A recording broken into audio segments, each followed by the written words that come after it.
प्रभात नमन। मैं डॉक्टर आशीष कुमारी कांता, राजकीय संस्कृत महाविद्यालय पटना से। आज मैं रामधारी श्री दिनकर जी के निबंध अर्धनारीश्वर का परिचय प्रस्तुत कर रही हूँ। रामधारी श्री दिनकर राष्ट्र कवि होने के साथ साथ एक उत्कृष्ट कोटि के गद्य लेखक भी थे। उनका यह निबंध एक ललित निबंध है। यह निबंध दिनकर जी का 1952 में प्रकाशित अर्धनारीश्वर निबंध संग्रह से संकलित किया गया है। यह निबंध में तुलनीय दो विरोधी अथवा पूरक वस्तुओं का, मूल्यों और स्थितियों का गद्य गीतात्मक इतिवृत्तपूर्ण व्याख्यान प्रस्तुत किया गया है। इस निबंध में जहां एक और विशिष्ट पद रचना की रीति है, तो वहीं दूसरी ओर चिंतन प्रवण सूत्र भी है। जहां एक और मानवीकरण की प्रतीकात्मकता है, वहीं दूसरी ओर कथा में सरसता भी है। इस निबंध में निबंधकार की संवेदना, भाव, विचार, बोध और काव्य का जो संस्कार है, उसका गहरा प्रभाव देखने को मिलता है। अर्धनारीश्वर में शंकर और पार्वती के रूप की कल्पना करते हुए दिनकर जी कहते हैं कि इसका आधा अंश नर का है और आधा अंश नारी का है। गुणों की दृष्टि से नर और नारी दोनों समान हैं। दोनों एक ही द्रव्य से ढले हुए दो मूर्तियां हैं, किंतु नर अपने भीतर के नारी को और नारी अपने भीतर के नर को आरंभ से ही बेतरह दबाता चला आया है।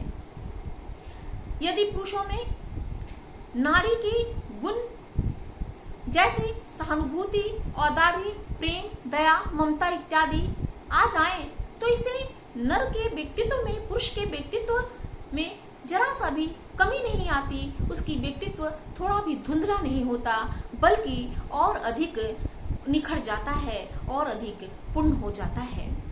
दिनकर जी कहते हैं, एक का गुण दूसरे का दोष नहीं हो सकता। आगे दिनकर जी ने कहा कि जब आदि मानव में नर और नारी हुए थे, तो उन्होंने कभी भी धूप और चांदनी में अंतर नहीं किया। उन्होंने धूप और चांदनी में, वर्षा और आतप में साथ साथ विहार किया है। उनका मानना है कि हम लोग दोनों साथ साथ जन्मे थे। यहाँ तक कि आहार की खोज के लिए भी वे लोग साथ साथ जाते थे, और सामने से कोई जानवर आ जाता तो साथ मिलकर ही उसका सामना करते थे। उस समय पुरुष इतना बलिष्ठ नहीं होता था और नारी इतनी कमजोर या दुर्बल नहीं होती थी। दोनों को अपने जीविकोपार्जन के लिए एक दूसरे पर आश्रित नहीं होना पड़ता था। किंतु जब कृषि युग का आरंभ हुआ, तो इस आविष्कार ने, कृषि के आविष्कार ने नारी को घर में केंद्रित कर दिया और पुरुष बाहर कार्य करने लगा। इस तरह पुरुष का क्षेत्र निश्चिम होता चला गया और स्त्री का क्षेत्र सीमित होता चला गया, और इस छोटी सीमा ने अधिकाधिक सीमाओं के अंदर अपने अधीनस्थ को स्वीकार कर लिया। दिनकर जी कहते हैं कि पुरुष ने जब गुणों का बंटवारा करते समय नारियों से उनकी राय नहीं लेनी चाहिए, शायद उनकी राय नहीं लेनी चाहिए, और अपनी इच्छा से जहां मन हुआ नारी को उसी स्थान पर बैठा दिया। स्वयं तो वह वृक्ष बन बैठा और स्त्री को लता बना दिया। स्वयं विचार रहा, स्त्री वहां पर भावना रही। पुरुष ग्रीष्म रहा और स्त्री वर्षा रही। वह काया रहा और नारी छाया रही। इस प्रकार वह बौद्ध और जैन धर्मों की में नारी के स्थान को रूपांकित करते हुए कहते हैं कि बौद्ध और जैनियों ने नारी पे दया करके उसे भिक्षुणी बनने का अधिकार दे दिया था, परंतु यह अधिकार भी उनके हाथों में बहुत दिनों तक नहीं रह सका, क्योंकि जब दिगंबर संप्रदाय का आरंभ हुआ, तो उस समय धर्माचार्यों ने नारी के भिक्षुणी होने पर घबरा उठे और उन्होंने धर्म ग्रंथों में एक नए बिंब का विधान किया, जिसके अनुसार स्त्री घर में रहकर दान पुण्य का कार्य करे। स्त्री जीवन में उसे कभी भी मुक्ति नहीं मिल सकती, अतः वो उस दिन की प्रतीक्षा करे जब वो पुरुष योनि में जन्म लेकर के संन्यास धारण करेगी और तब वो मोक्ष को प्राप्त करेगी। दिनकर जी कहते हैं कि जो प्रवृत्ति मार्गी हुए अर्थात जिसने संसारिकता को अपनाया वह स्त्री को मुक्त कंठ से गले लगाया, क्योंकि वह जीवन से आनंद चाहते थे और स्त्री आनंद की खान थी। पर जो निवृत्ति मार्गी हुए उन्होंने अपने जीवन के साथ स्त्री को भी अपने जीवन से दूर ढकेल दिया, क्योंकि उसके लिए स्त्री किसी काम की चीज ना थी।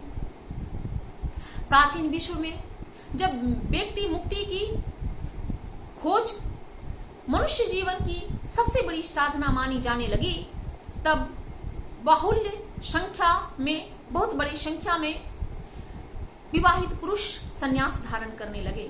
उस समय उसके स्त्रियों पर, उसकी पत्नियों पर वैधव्य का, जीवित वैधव्य का पहाड़ सा टूट पड़ा। दिनकर जी कहते हैं उनके आंसुओं की कल्पना तो कीजिए, जिसके पुरुष परमार्थ लाभ के लिए उसका त्याग कर दिए हैं और वह स्त्री यह सोचती है कि उसका पति निष्ठुर नहीं है, कायर और निष्ठुर हो सकता है किंतु कायर और कठोर नहीं हो सकता है। वो शायद सबसे बड़ा आत्मसैमी और सबसे बड़ा वीर है। दिनकर जी खेद प्रकट करते हुए कहते हैं, हाय रे नारी, अपने हक के मारे जाने पर भी वह अपने आप को ही निर्गुणों का खान और पाप की खान मानती है और पुरुषों के पुण्य की बाधक समझती है। वो कहते हैं कि ऐसा नहीं है, स्त्री और पुरुष दोनों में समान गुण है। उन्होंने कौरव वंश की भी याद दिलाई और कहा कि कौरवों के समय जब संधि की वार्ता कृष्ण और दुर्योधन के बीच न होकर के कुंती और गांधारी के बीच होती तो बहुत संभव था कि महाभारत का युद्ध नहीं मचता, किंतु उस समय कुंतियां और गांधारियां भी निश्चेष्ट थी और आज भी कुंती और गांधारी निश्चेष्ट है। कहने का अभिप्राय यह कि आज भी स्त्री सजग नहीं है, अपने अधिकार के प्रति वह अग्रसर नहीं है।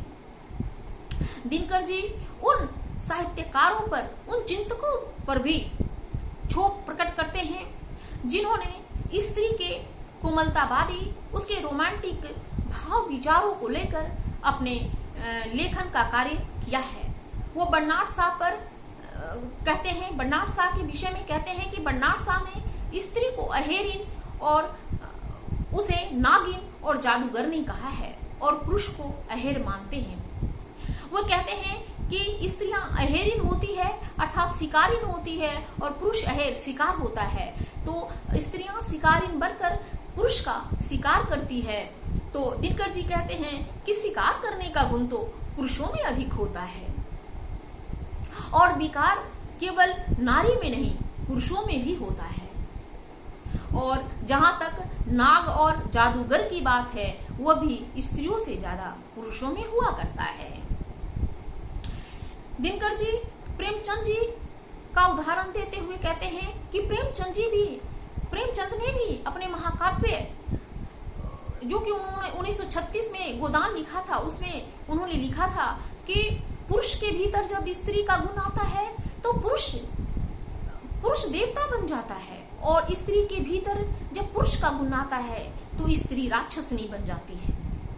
आगे वो प्रसाद को भी आरे हाथ लेते हैं और कहते हैं कि प्रसाद ने अपने महाकाव्य कामायनी में ईरा के बुद्धिमान और बुद्धि का प्रयोग तो किया, बुद्धि की प्रतीक तो माना, किंतु साथ में यह भी कह दिया कि ईरा बुद्धि की प्रतीक है, लेकिन ऐसा लगता है उन्होंने पुरुषों से गुण सीखा है। इस प्रकार वो पुरुष के क्षेत्र से नारी को प्रसाद जी भी अलग कर देते हैं। और रविंद्रनाथ टैगोर के संबंध में तो और भी विचार स्पष्ट प्रतीत होता है, क्योंकि रविंद्रनाथ टैगोर ने कहा कि नारी की सार्थकता उसकी भंगिमा की मोहक और आकर्षक होने में है। नारी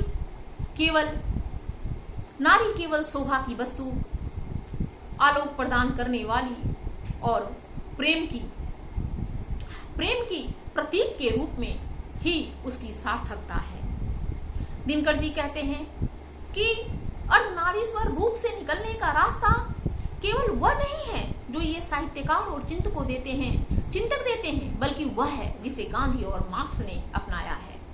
गांधी जी ने भी अपने अंतिम समय में नारीत्व की साधना की थी। उन्होंने उन पर गांधी जी पर उनकी पोती ने एक पुस्तक लिखा है जिसका शीर्षक ही है बापू मेरी माँ।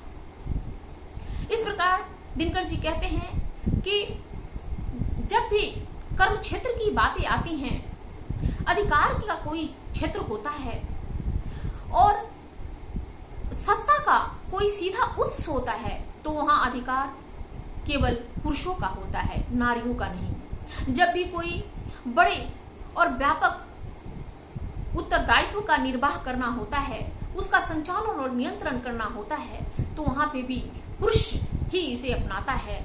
यही कारण है कि इसमें कर्कशता अधिक आ जाती है, कोमलता कम। वो कहते हैं कि यदि स्त्रियों को भी सत्ता के संचालन और नियंत्रण का अधिकार दे दिया जाए तो यह मानवीय संवेदना और अधिक कोमल और निखर उठेगी। इतना ही नहीं, वो कहते हैं कि जो कर्म क्षेत्र पुरुष का है वह स्त्री का भी है, वही कर्म क्षेत्र स्त्री का भी है। केवल स्त्री पुरुषों को मन बहलाने के लिए, उसकी वासनाओं की तृप्ति के लिए नहीं होती, बल्कि जीवन यज्ञ में उसका भी अपना उस है, अर्थात वह पुरुषों के केवल पुष्पगंध के लिए, उसकी बाहों में झूलने के लिए और उसकी क्रीड़ा का साधन नहीं, वरन उसकी भी अपनी एक सत्ता है और वह अपने सत्ता को, अपने अस्तित्व को पहचानते हुए अपने जीवन में, अपने कर्म क्षेत्र में अग्रसर हो। इस प्रकार इस निबंध के समाप्ति पर मैं ये कहना चाहूंगी कि जब यह निबंध लिखा गया था 1952 में, उस समय स्त्रियों की स्थिति बहुत अच्छी नहीं थी। ऐसी स्थिति में प्रेमचंद जी ने अर्धनारीश्वर रूप की कल्पना करते हुए स्त्री पुरुष के संबंधों को, स्त्री के अधिकार और उसके महत्व की जो इतने तर्कपूर्ण ढंग से विश्लेषण किया है, व्याख्यान प्रस्तुत किया है, वह वास्तव में काबिले तारीफ है। डॉक्टर नगेंद्र ने ठीक ही लिखा है, पैने तर्कों और विश्लेषण की अद्भुत क्षमता ने दिनकर जी के निबंध को पूर्ण रूप से विश्वसनीय बना दिया है।